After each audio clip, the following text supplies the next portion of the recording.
how much of terrorism have we perpetuated ourselves as a country by branding it in such a way in the media? How much are we actually, because if you keep feeding the law of attraction, if you look at the spiritual implications of stuff like this, right? If you keep saying certain things, if you keep putting certain things out there, they grow bigger. Like attracts like, what you focus on, you get.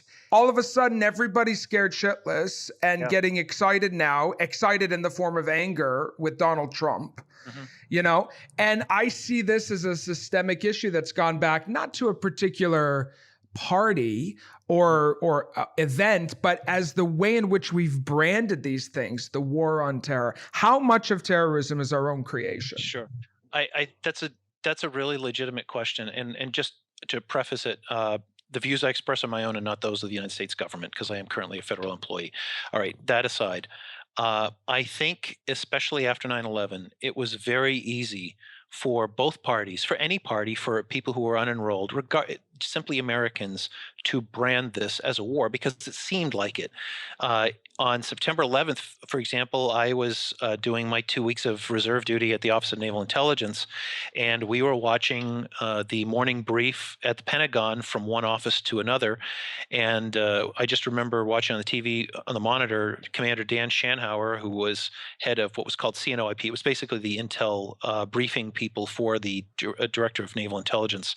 And Commander Shan Hauer said, "Admiral, we've got to flip over to CNN. Something's happening in New York." Wait a Well, minute, you were in the Pentagon on September 11th? no, I was not in the Pentagon. I was in the Office of Naval Intelligence, which is located off-site from the Pentagon. But we were watching. So there was a VTC, kind of like you and I are talking on Skype right now. There was a VTC, so there was the monitors at ONI. Then there were the monitors at two different places at the Pentagon. Well, after a while, they tried to go back to Dan Schanauer, and by then, Dan and his entire team had been killed in the Pentagon attack. So immediately, you knew the commander of the Office of Naval Intelligence came over the intercom system essentially and said, "Folks, we're at war. This is what we were trained to do, and let's go do what we need to do to help out Americans." And so it was very they finally released us later that afternoon. I drove home, and I actually lived near the Pentagon at the time, and I saw the smoke rising from there, and then went back to ONI.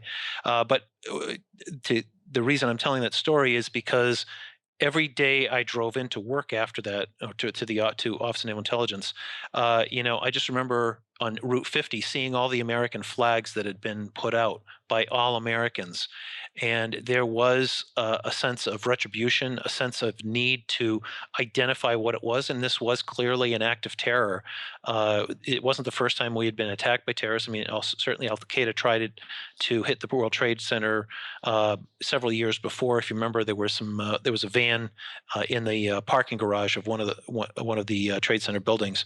So it wasn't the first time, but I think it really brought it home. It was this in the same way that the Japanese attack on Pearl Harbor brought an attack home, and it brought the war home after we had stayed out of the European war. I mean, if you look at the Gallup polls of, say, September, October of 1941, you'll find that about 80% of Americans didn't think they should get involved in the war in Europe. Well, it took that attack.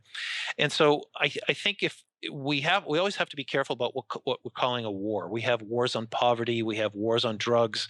Well, when you have a war, you need to have a strategy, you need to have objectives, you need to understand how are you going to achieve those objectives.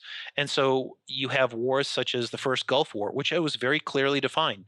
George Herbert Walker Bush said, "I'm going to build an alliance. We're going to kick Saddam out of Kuwait." And he got all the countries to agree to that. And once he did that, he didn't go into Baghdad. He stopped at the Kuwait line. He said, "Okay, we've restored what had been before."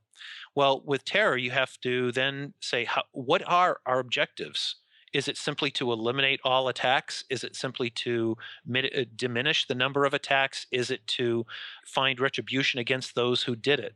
So I think defining a war on terror is still in some ways very difficult, but you can understand why everybody was calling for it after September 11th.